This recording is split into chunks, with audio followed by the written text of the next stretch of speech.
Hi everyone, welcome to the webinar. We are going to give another minute or so to let the last few people join, and then we'll get started. Okay.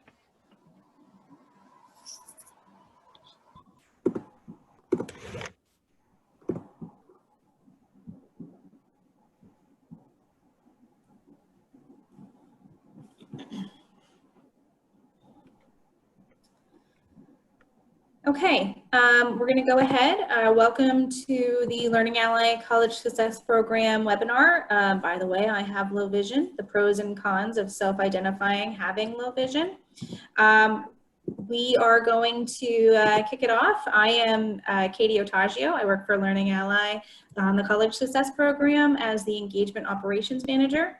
I'm going to pass it off to my colleague Abigail, who's going to give you a little bit of info, a little kind of housekeeping tips, and then we'll go from there.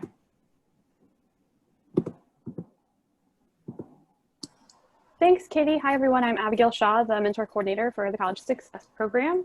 We have several panelists who are going to be talking about specifically from the low vision standpoint, but I think a lot of these tips will apply to people of all different levels. We will hold off questions till probably the last 15 or 20 minutes. Post questions you have in the chat, and we will use the during Q&A to call on folks. If you're calling in, it will be *9 to raise your hand. On the PC, it's Alt-Y, and on a Mac, it's Option Y. I'll probably repeat later on, but welcome, and I'm going to pass it off to Kristen. Hi everybody, welcome to the webinar. I'm Kristen Waitaki, the Curriculum and Content Editor for the College Success Program, and I'll also be keeping time for the moderator. And without further ado, let's get started. Okay, I'm going to go ahead and introduce our speakers, and then they will start digging in. So we have, joining us is Maureen Hayden. She is a College Success Program mentor and also is going to be our moderator today. Maureen has a BS in Marine Biology from the University of Rhode Island, an MS in Biology from Walla Walla University, and is currently pursuing a PhD in Marine Biology from Texas A&M. She was born with retinopathy of prematurity and has no vision in her right eye and is legally blind in her left eye. Also joining us is Brilynn Rakes. She is a CSP mentor as well. Brilynn grew up in the small town of Visalia, California, and found her passion for dance performance at the age of 8. For 14 years, Brilynn trained and performed in various dance styles, including classical ballet, contemporary, and jazz. She was honored to be the AT&T Spotlight Performer on ABC's Dancing with the Stars, as she performed alongside Emmy-nominated dancer and choreographer Derek Huff. Brilynn earned a BFA in dance from the ALE Fordham BFA program and a BA in Communications and Media Studies from Fordham University. She currently resides in Palo Alto, California, where she is interning with Vista Center for the Blind and Visually Impaired, in addition to pursuing a certificate in business administration from Foothill College. We also have Sam Vanderswag, another CSP mentor. Sam has a BA in Unique and Interdisciplinary Studies from the City University of New York. Although his major during college was applied psychology and neuroscience, he is currently pursuing a career in textile design. Sam's visual condition consists of albinism, nystagmus, and astigmatism. And last but not least, we have Emily Vasile, another CSP mentor. Emily is a faculty member of the Department of Blindness and Low Vision Studies at Salus University and the program coordinator of the National Leadership Consortium in Sensory Disabilities at Salus University as well. She is certified in elementary education and special education in the state of New Jersey, as well as a certified teacher of students with visual impairments in both New Jersey and Pennsylvania. She is also certified low vision therapist through the Academy for Certification of Vision Rehabilitation and Education Professionals, and her areas of expertise include low vision rehabilitation and education of students with visual impairments. Born with a cataract in her left eye and later on diagnosed with glaucoma, Emily never let her visual impairment define her ability to succeed. And with that, I'm going to pass it off to Maureen, who's going to kick us off. All right. Thank you so much, Katie. Good afternoon, everyone.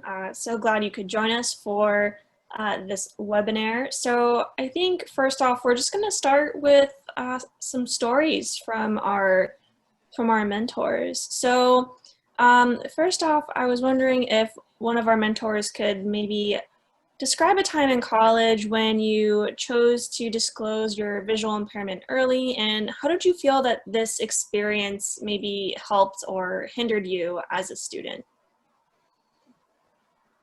Hi, everyone. I can answer that. So when I went to college, I was really excited. I was really excited to be there. I had just moved to New York City, and I had recently performed on television. And so I was really proud of my achievements. So right when I got to college during the dance program orientation, I decided to disclose to all of my classmates and all of the dance, specifically administrators. And in retrospect, I feel that I maybe shouldn't have done that because they didn't have time to see my skill. They didn't have time to witness what I could do for themselves. Of course, they could see what I could do on paper through my resume and through meeting me in person. But in this specific instance, I wish I would have waited till they could have seen me dance. I feel like in a lot of the arts, their administrators are critical, or we're all critical of ourselves in these arts. So I just think that I should have waited, because I feel like throughout my college experience at that dance school, they had a slightly different view of me. They kind of didn't expose me to certain opportunities, and which I totally could have done. But I also think they saw me a bit as a bit of a liability at times, because with the visual impairment, they didn't want me to get hurt. They didn't want me to fall on stage or harm anybody. But little did they know that I have many ways of, performing and dancing without getting hurt and with staying with everyone else. So I didn't prove to them what I was capable of. I disclosed it first, and it kind of colored their view of me. So most oftentimes it's better to disclose first, but you really do have to gauge the situation and think a little bit. And in my case, I should have maybe a month in, after they saw my talent and my skills, told them about it. So. All right, thank you for that story, Brilynn. On the other hand, Sam, I think you have a story about maybe describing a time when you chose not to disclose your visual impairment, and how did that help or hinder you as a student during your time in college? Yeah, so during college, I was usually pretty good at disclosing, but for some reason, I took a math course, and for all sorts of factors, including, pride, I decided not to, because I thought everything would be okay. I had notified the disability office about the course and, provided the letters and things, but I met the professor the first day of class, which is, not ideal given, you want to give the professor time to, to know better. But I didn't do it, and I paid the consequences. I didn't do terribly well in the course because I didn't have a note taker. It was a very heavily note-taking class. He was writing on the whiteboard, and I thought it would be more, online based sort of type of curriculum, but it wasn't. And he also had a very thick French accent, so I wasn't able to adapt as far as listening to what he was saying. And in retrospect, I should have been more forthright with the professor, or also just maybe switch courses. I didn't do either of those, and I paid the consequence as far as my grade. But yeah. Yeah. So I think when it comes to disclosure, it's all dependent on the situation and on your comfort level. But I mean, we do want to mention here that each person on this panel is different, and every person's situation is different. So in general, although it's, good to disclose early and highly recommended. We do realize that, you know, there are exceptions, and, you know, everyone is a little bit different. So while this webinar is informational, just keep in mind we all have our own experiences, and everyone's situation and comfort level with disclosure is different. So on to our next set of questions. So when evaluating whether and how to disclose your low vision, what are some factors you take into consideration? So when evaluating whether to disclose your low vision, let's start with academic situations. So Brilynn, I think you have a story about this. Yeah, so I've learned that there are so many more pros to disclosing in an academic environment versus the cons. I've had many amazing experiences in college with writing the professor a really well-written email in advance, explaining your visual impairment, kind of giving them a heads up that, yes, you'll be getting an email from the Disability Resource Office, kind of outlining maybe a couple of the accommodations that you'll need, just so they hear from you. It really, you'll represent yourself well if you do this. And the professor will respect you and want to help you in any way that they can because you were taking the initiative. And there's going to be some professors that aren't going to do that.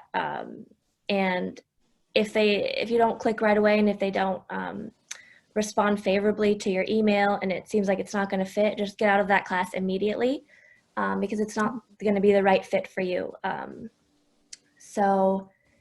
also, every disability resource office their main purpose is to help you. So lay everything out for them and be open with them, and they will, in a perfect world, I mean, I've had great experiences.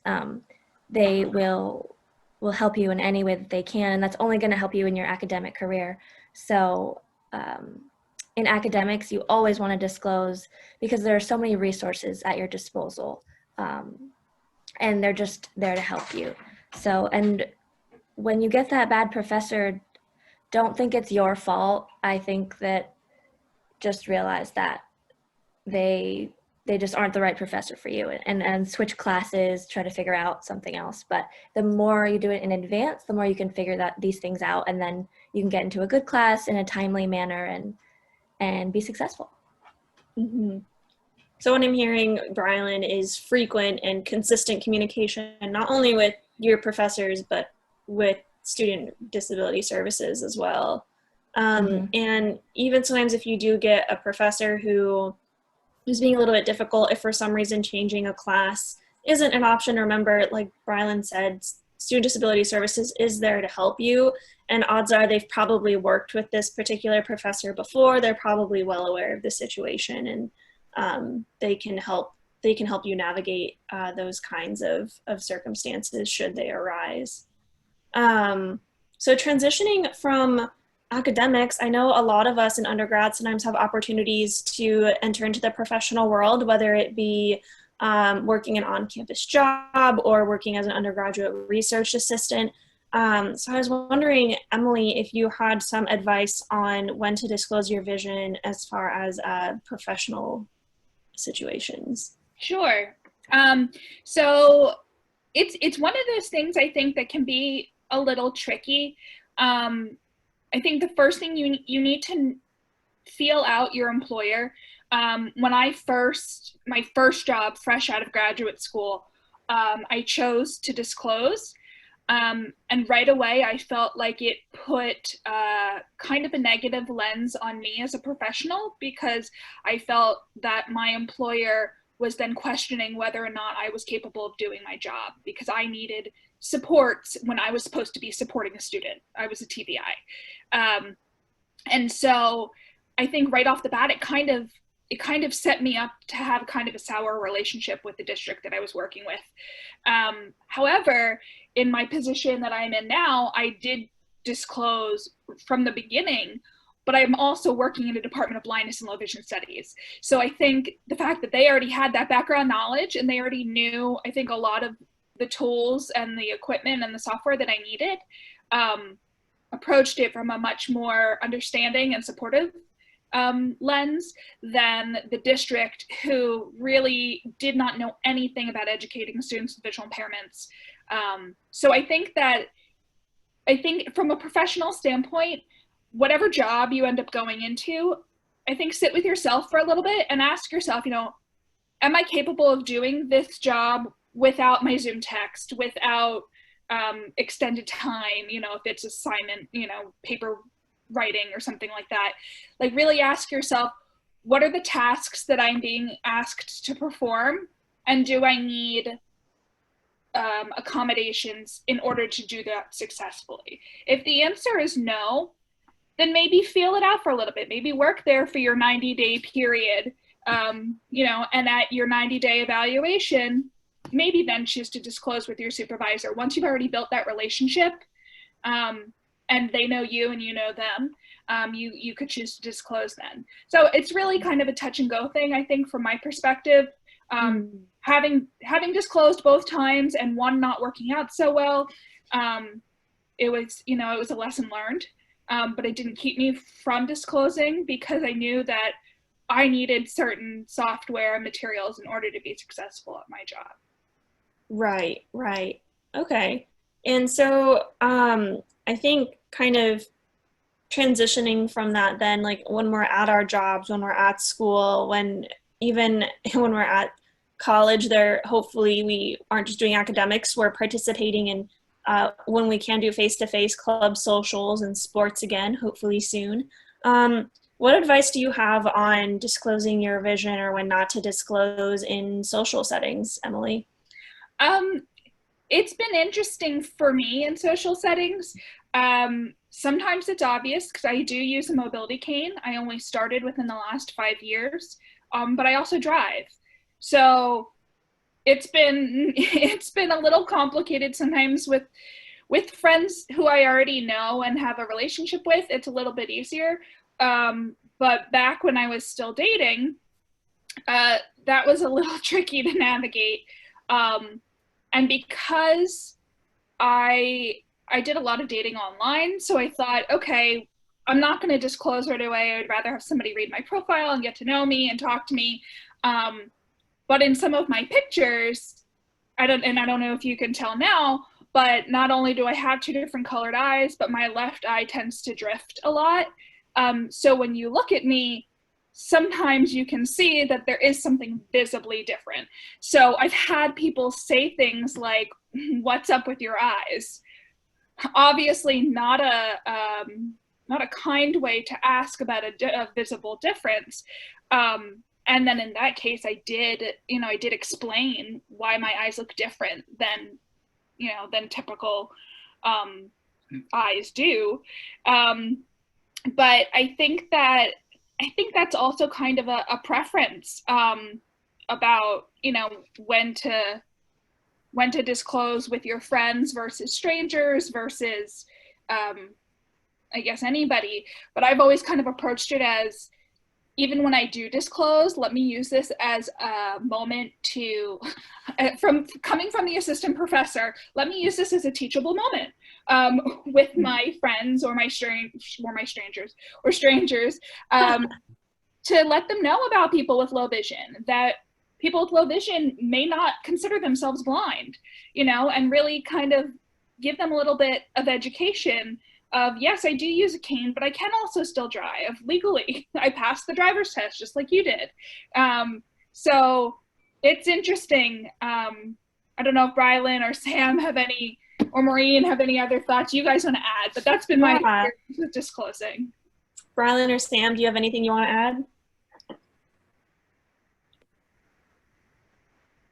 Yeah, I mean, I think it's very helpful to be, it's always tricky because, if you're you want to connect immediately, right? The fact that you bring up, you're visually impaired, right, can either bring too much attention to it. But I think like the moments that I tend to disclose is tends to be more in the less ideal situation. Sometimes it's like, you know, I'm looking for them. Like for example, during college orientation, right?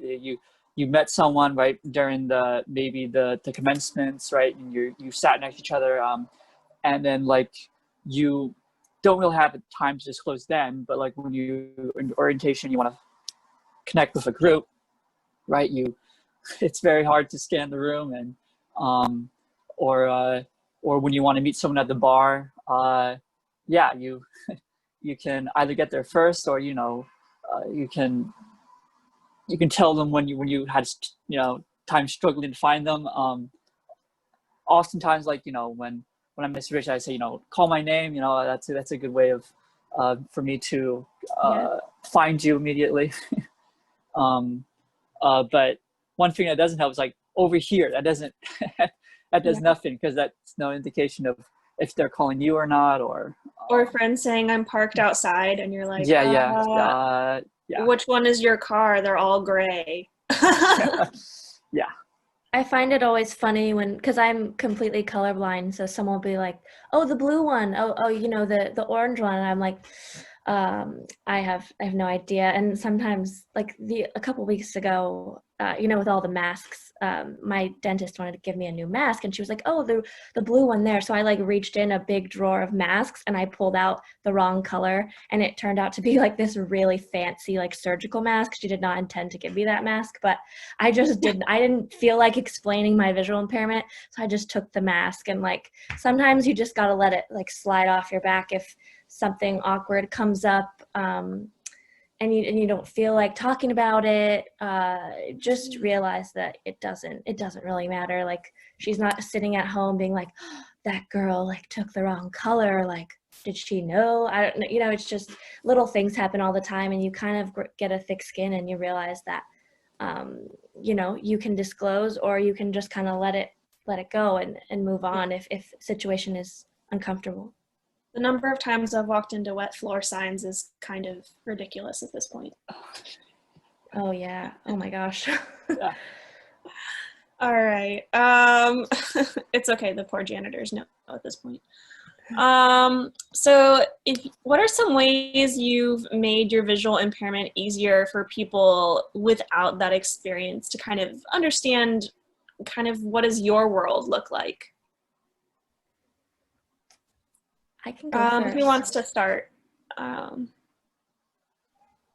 I'll go.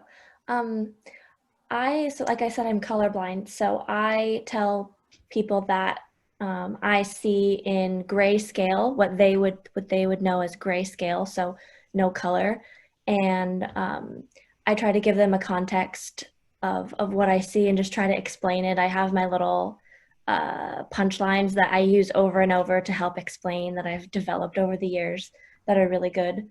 And then I always end with the fact that I'm really independent and I was born with this genetic condition. And for me, I don't want anybody feeling bad for me or being like, oh, I do not like that. So I just really try to accentuate the point that I'm very independent. I'm like perfectly happy, and this is just part of who I am. I guess I'll go Sam, next. what about you?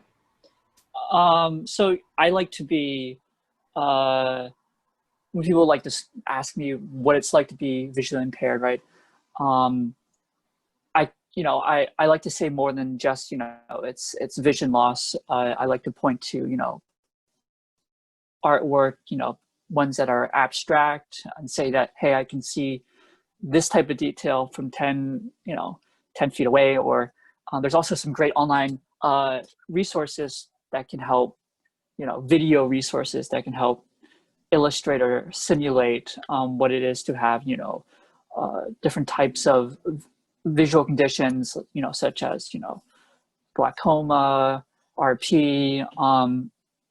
At Perkins School for the Blind has great videos. Also, there's something called simulator.cnow.org, which, you know, is a pretty cool one, because it's not only a video, but you can also use your camera to show, you know, how someone would see, you know, their current environment.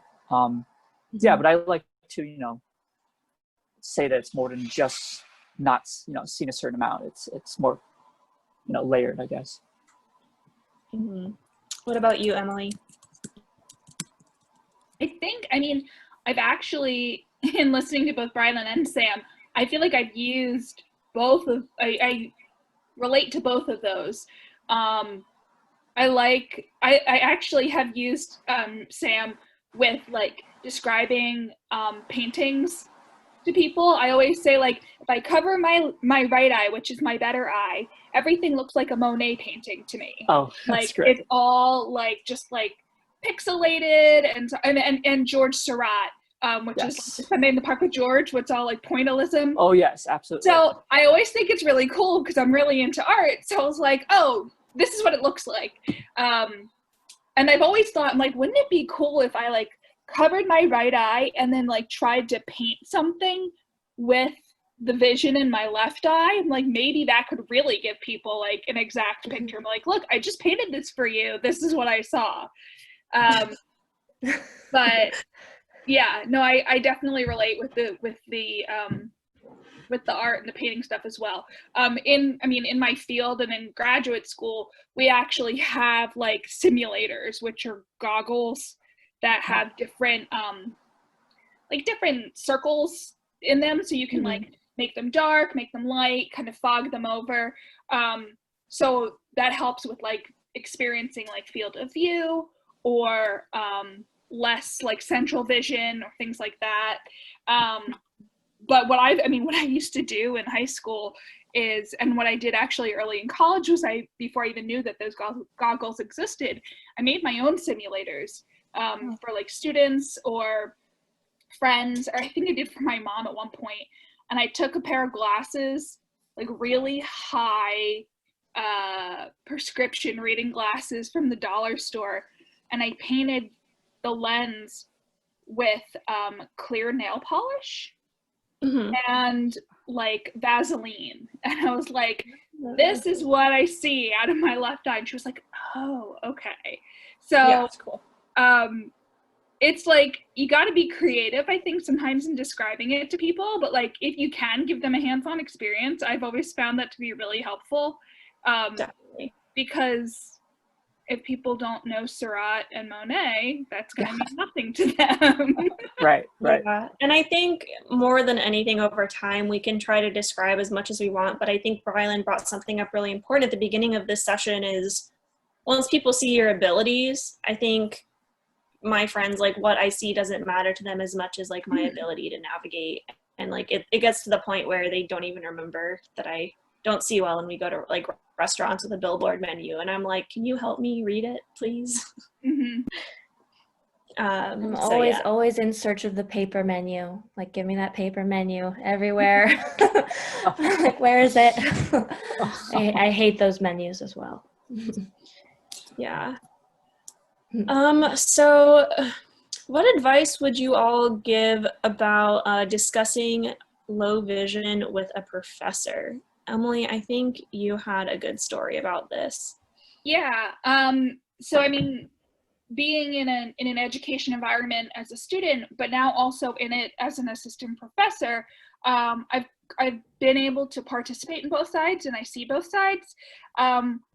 And I always say, I mean, I know Brilynn talked about this a little earlier on in our webinar, but whenever you can, I think it's better to disclose more than less. Because when I get information from the Office of Disabilities saying, so-and-so has requested accommodations for the semester, this is what they need.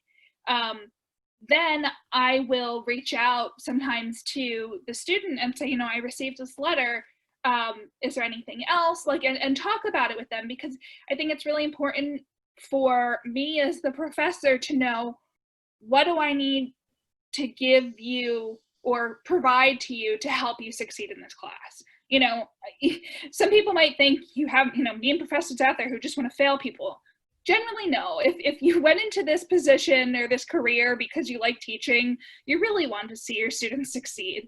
So I really make a point to try to get to know my students and get to know what their needs are, and what other things they need. The majority of my students in our program is virtual even before COVID. So some of the accommodations are like extended time, or, you know, now because we do a lot on computers, anyway, it's just making documents accessible. So rather than PDFs, give them Word documents or real text files, and things like that. But I think, you know, especially as a freshman, you might be nervous about you're probably nervous about college anyway, but then nervous about, you know, making a good impression or even just talking to the professor. But really, you know, it's only for you to help you succeed. So I really I appreciate it when my students take the time to write me a long email about themselves. Like, don't ever think that like, oh, I'm like making this worse for my professor because I'm sending them this entire email. No, like, I like to know about you. I like to learn, you know, what you need in order to succeed in my class. And I think now, you know, just encourage the students to. So you're saying that like the letters from the office are good, but you, as a professor, you really appreciate that one-on-one communication and time from your students. Definitely. Yeah. All right. So going back kind of to our jobs, our advice on job searching, what advice would our panel have for disclosing your vision in a professional situation such as a job interview? And I'll kind of start out with this. During my undergraduate, I did several job interviews, and this was back pre-COVID time. So one thing I would always do is I had a couple really good friends, and you would usually have these interviews in a professor's office because it was for a research lab. But usually it was like a professor that I didn't have for a class or something. So we would actually go practice the physical route like to their office, so that the day of the interview, I wasn't trying to find like this office in a basement, like back in the corner on this weird part of the hallway. So for me, practicing the physical route was pretty important, like especially since a lot of the positions I was looking for were on my college campus. But I was wondering, what kind of other suggestions do our panelists have in terms of disclosing your low vision and prepping for job interviews? Sam, I think you had something, right? I will. Yeah, I'll cover that.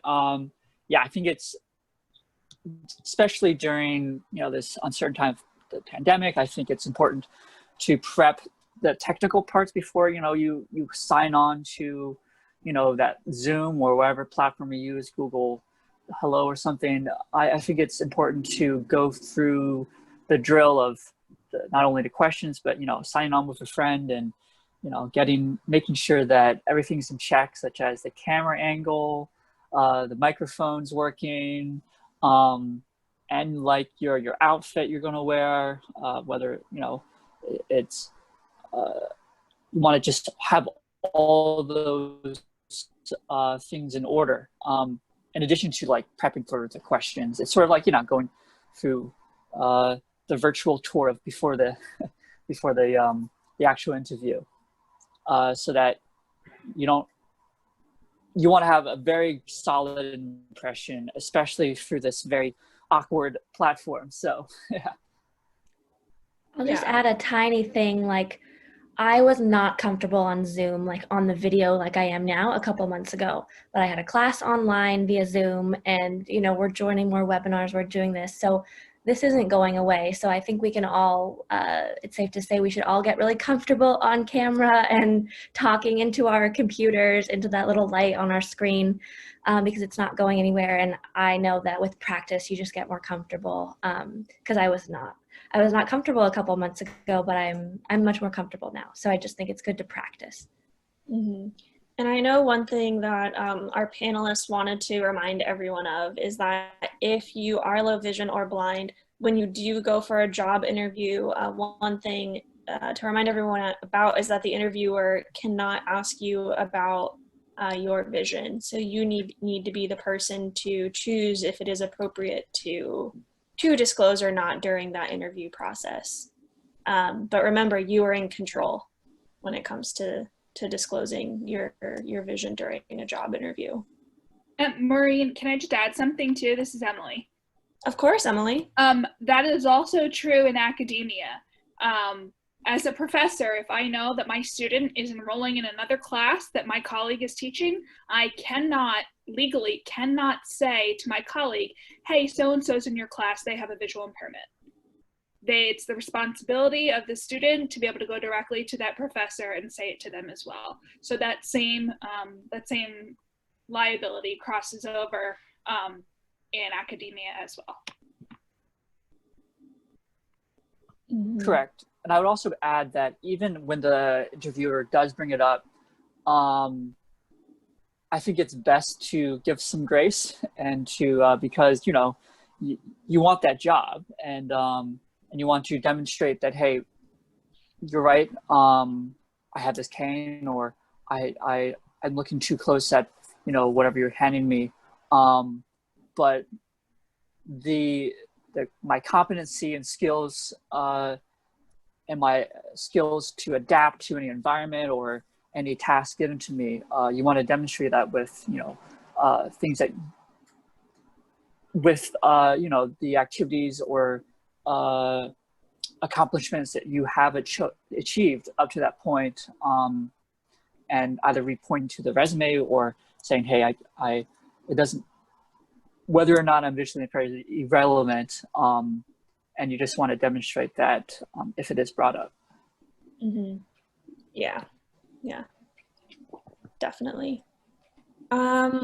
So speaking of that, kind of, if you've had conversations like that, have you ever had to take control of a conversation about low vision or potentially change the subject? And if so, how did you do that? Or if that happens, how do you approach that situation? This is Emily. I will say it's something I think that maybe this isn't necessarily advice for how to do it, but just like knowing that it comes with practice. And in the beginning, you know, it might be tough and you might feel awkward and you might be awkward. When I first started so I never used a cane growing up, and I only learned about them when I went into graduate school. So within the last 5 years, have started learning how to use a cane.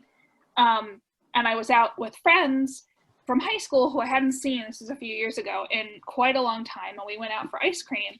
So I met everybody and took my cane out and we were walking, and everyone was like, whoa, are you blind now? Like, when did you start using a cane? And my first response, my gut response, was like very mean and just kind of rude, kind of like punching it back at them because I was really offended and really didn't know what to say.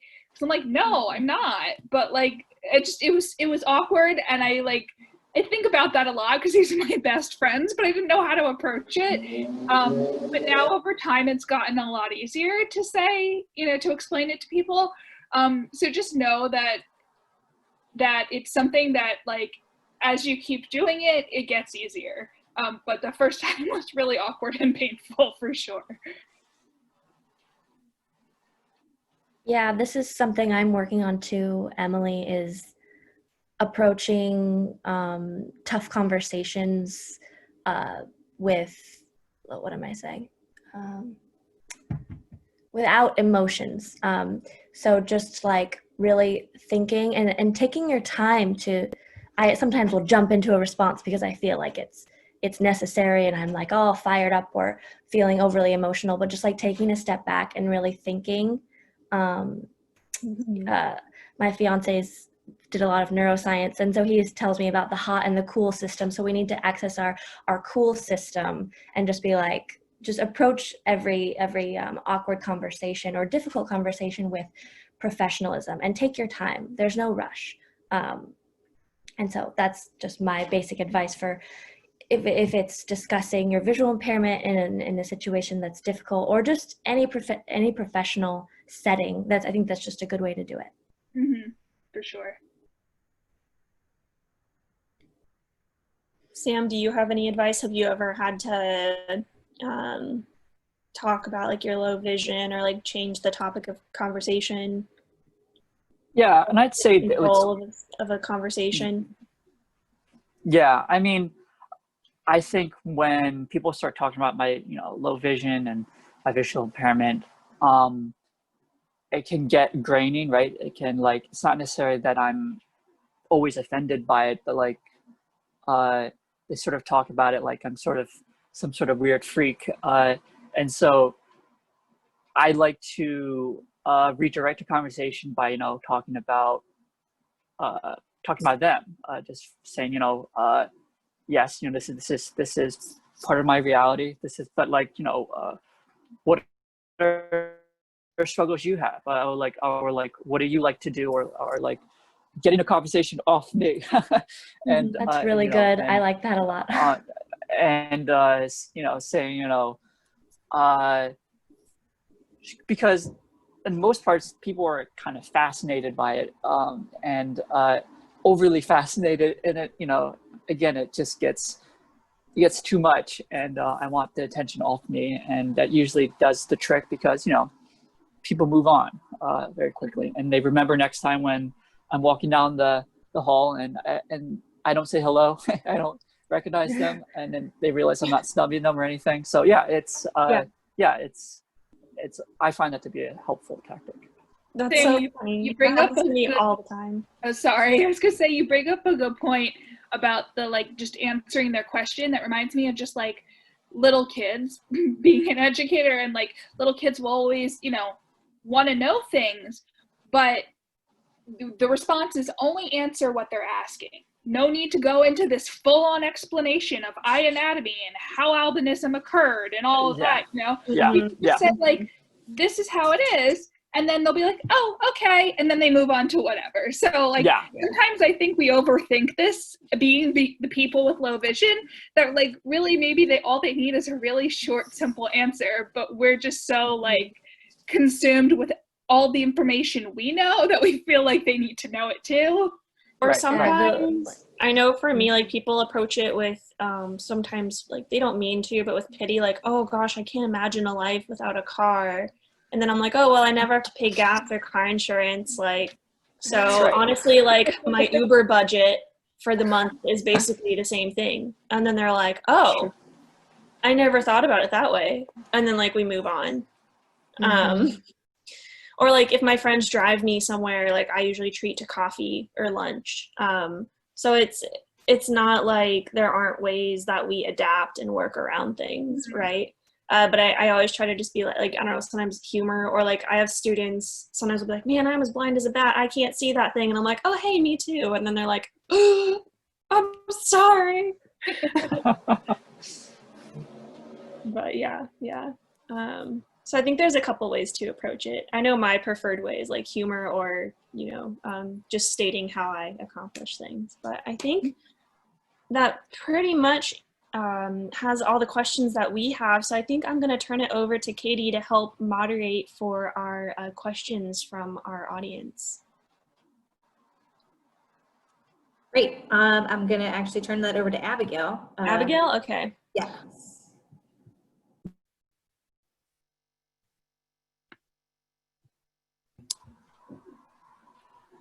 Sorry, I was trying to remember my unmute button. So we do have some questions in the chat, and I know there's at least one person who already has their hand raised. So I'm going to read out some of the questions in the chat. If other people would like to pose their own questions, you can raise your hand by pressing *9 if you're calling in, Alt-Y if you're on a computer, or Option Y if you're on a Mac.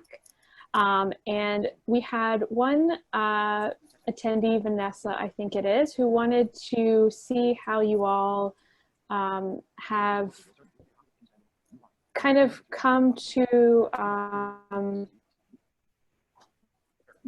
accepting your blindness or your low vision. The student or attendee was saying how for a long time she had been trying to fit in with the sighted world until recently. So kind of how have each of you, maybe just a little bit about your acceptance of your low vision? I can go first. I think for me, I always knew I always knew that I was not sighted, like fully sighted. I mean, my mom did a great job of like showing me The Miracle Worker when I was 5 years old, like really trying to educate me about it.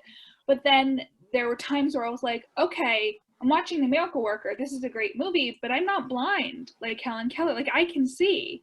And so I never identified with being blind. And I always said that I was visually impaired, but I hated that word, that phrase, because I'm like, I'm not impaired. Like I can do a lot of things that my peers can do who have full 20/20 vision. And then it wasn't until I like graduate school where I learned the word low vision, and really recognized like, wow, people are like, there are programs about this. This is low vision therapy. Like I have low vision, and a lot of people in the world do too. And I've had to even educate some of my colleagues who are, you know, of retirement age in the field, who've maybe been in the field for a long time and haven't continued education. And I had one colleague who called people with low vision partials, like partially sighted. And I was like, oh my goodness, like it felt like mudblood. Any Harry Potter fans out there? Like it was just, I felt so offended, but I had to take the time to educate him and explain to him, like, this is not okay. This is the proper term now that people are using to identify with not having full, complete vision. So Vanessa, it's kind of taken me a little while to evolve around the term low vision. And I had to play around with, you know, different ones that I felt comfortable using. But I think also just doing a little research on my own and connecting with groups like this and meeting people who have low vision, who don't connect, you know, with the term blindness, you know, or being blind, but knowing that, you know, yes, I use a cane, which is a stereotypical image of somebody who's blind, but I'm not blind. I have low vision.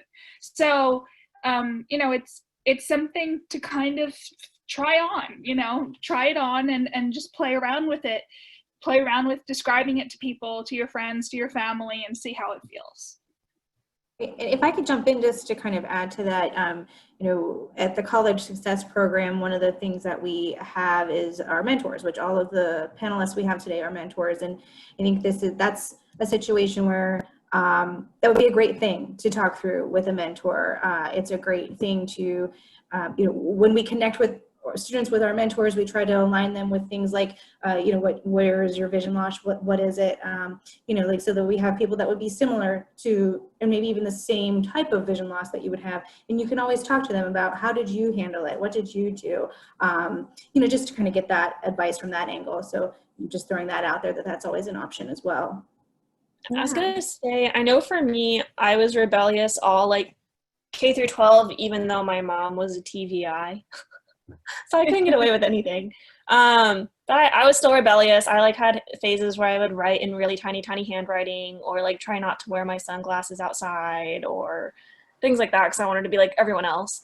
But then I think the best thing I did was I went away for college, away from home, and I realized that I wasn't bound to the pre-social constructs of high school and being part of the special education department. I had the ability to reach out to the professors on my own and reach out to peer groups on my own. And going to college was the best thing that could have happened to me, because it allowed me to define my vision within my constructs. And then I also started making connections with other college age kids who were legally blind or low vision. And I think that it for me is where I really started to settle into like how my vision, because my vision is part of my identity.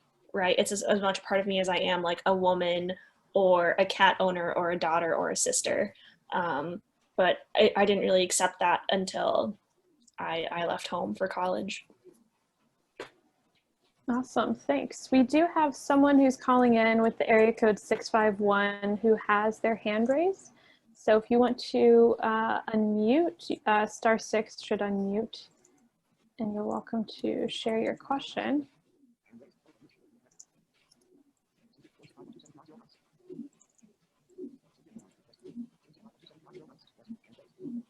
I'm not currently able to unmute you, so caller. Oh, right, all right.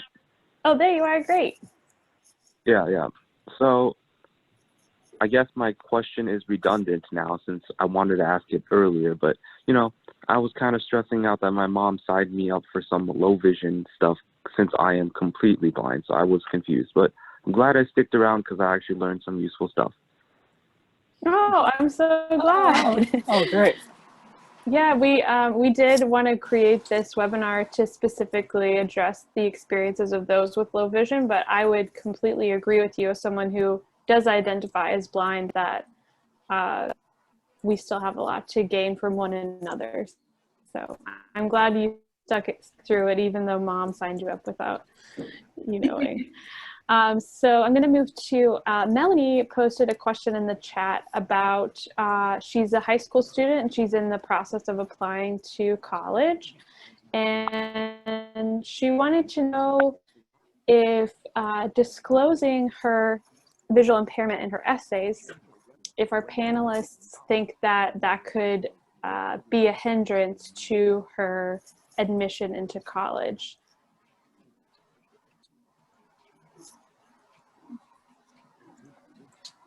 Brilynn, I think you're muted.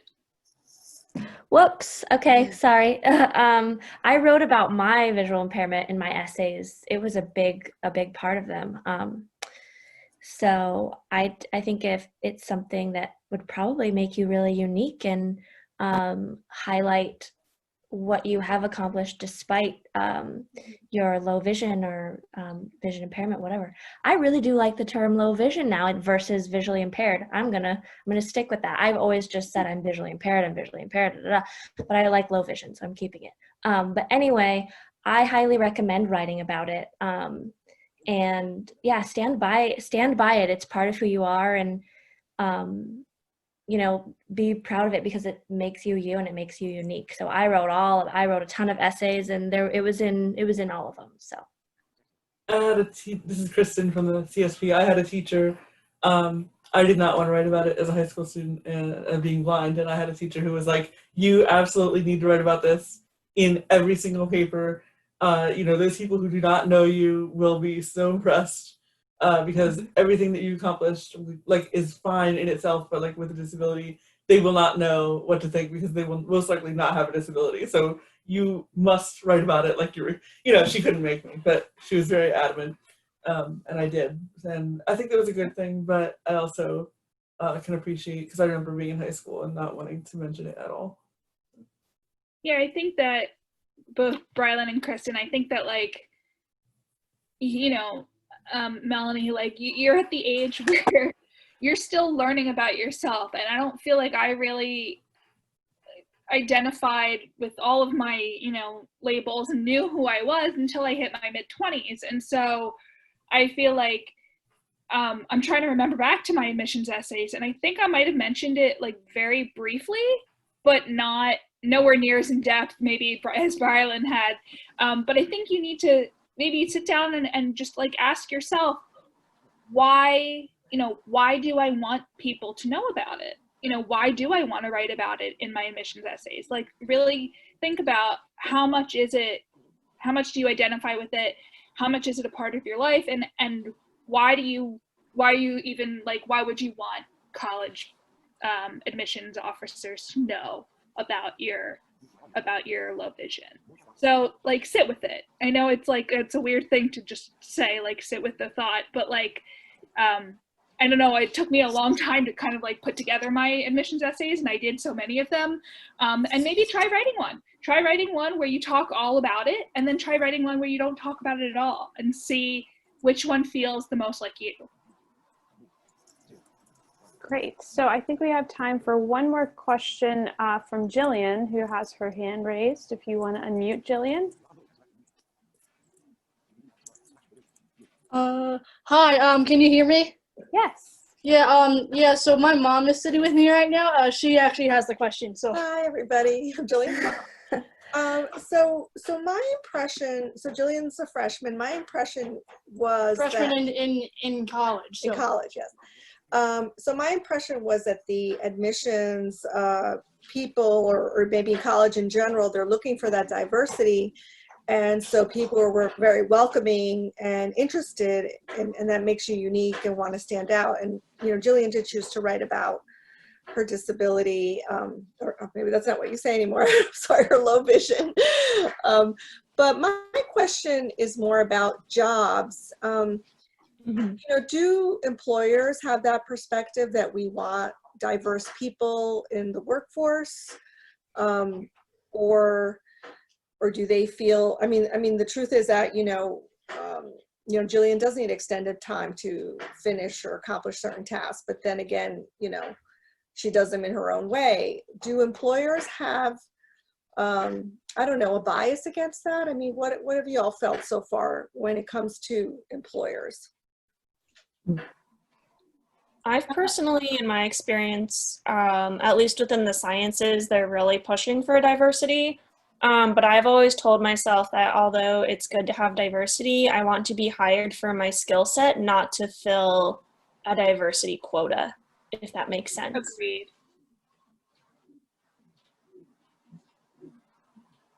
Yeah, I think no, that's a great point, Maureen. And I think the way to show, you know, and really highlight your talents, I don't know if this is still a thing because I haven't interviewed for a job in like 6 years, but putting together a portfolio, you know, of your work that you've done, show people what you can do before it even, you know, comes up that maybe I need Zoom text to help me, you know, get this done, or might take me a little bit longer to complete this report that has to go out at the end of the month or something like that. But show them all the things that you can do and that you're really great at, and get letters of recommendation from professors and externships and things like that. I also find like sharing your technology is really fun, like your talking iPhone or like the Braille keyboard, because people have never seen it before. And so they think, whoa, she's typing without using her eyes. That's so cool. And so sometimes technology can be a great segue to show people how you can accomplish a task. Mm-hmm. So I wouldn't say don't apply for something, or don't like apply for something because you're interested, not, you know, questioning whether or not they need to fill a diversity quota, as you said, Maureen. Yeah. And oftentimes they're going to put your resume through like some kind of scanner to scan keywords.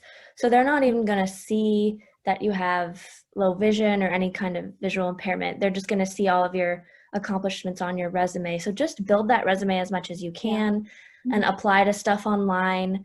And if your university has a career center, you can check out your resume with the career center and get their help as well. I did that. It was great. Biggest regret of my life is not being at the career center like every couple weeks, taking advantage of tips and tricks on how to really highlight your skills on a resume and doing practice interviews.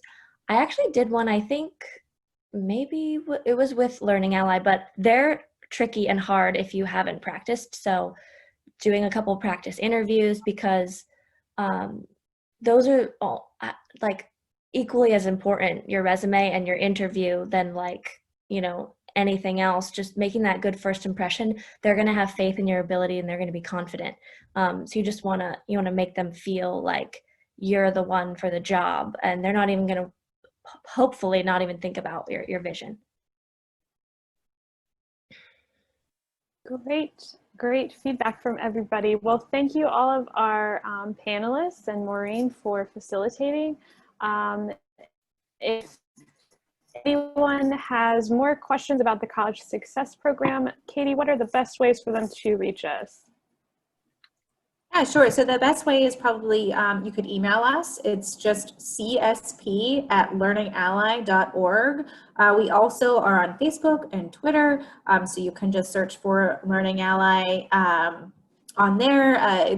We're kind of separate from the Learning Ally Facebook pages that are more geared towards K-12, dyslexia, audiobook type of things. So look for Learning Ally Blind Visually Impaired Community on there. You can go to our website, learningally.org/college success. You can also find all of our stuff there. And I believe Abigail put her email address in the chat. Don't bombard her, but she will respond to you if you reach out, or she'll send you to me and you can bombard me. But yeah, so csp@learningally.org is probably, if you have direct questions, you can send them right to us there. And if you want an awesome mentor like one of us, I think we're all pretty cool. So I will say too, Brilynn Definitely. mentioned job interview, kind of practice, mock interview stuff. That's also something that we do within the College Success Program. So if you're interested in getting practice with those things, you can join the program for free, and we can get you connected on those things as well. Can I ask a question real quick? Real quick, we are at our hour. How do you become a mentor for the College Success? We are already set with mentors for this year, but for those who are interested, they can email me at afshaw, S-H-A-W, @learningally.org. Mentors need to identify as blind or low vision, have completed their bachelor's degree, and be someone that is comfortable meeting with other students about being in college and blind. But you're welcome to email me for more details. All right, thank you so much. And thank you everybody for attending. This will go up on our YouTube channel, and you can see the rest of our webinars there as well. Take care and have a good evening. bye. Bye, everyone. Bye, everyone. Bye.